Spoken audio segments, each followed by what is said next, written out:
நம்பிக்கை. இன்றைக்கு ரோமியருக்கு எழுதப்பட்ட திருமுகம் 5ஆம் அதிகாரத்தில் நமக்கு சொல்லப்பட்ட பகுதி மீண்டும் மீண்டும் நினைவுக்கு வருகிறது.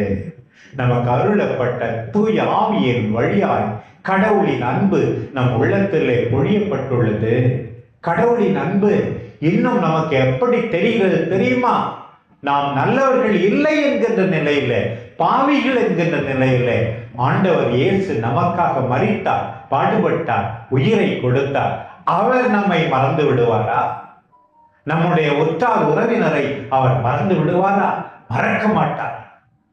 இன்றைக்கு வாசிக்கப்பட்ட பவுலினுடைய அந்த பகுதியிலே சொல்லப்பட்டிருக்கிறது, ஆண்டவர் இயேசு மரித்தார், அடக்கம் செய்யப்பட்டார், வெற்றி வீரராய் உயிர்த்தெழுந்தார்.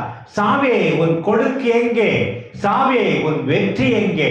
மரணத்தின் மீது நம் ஆண்டவருக்கு வல்லமை உண்டு என்று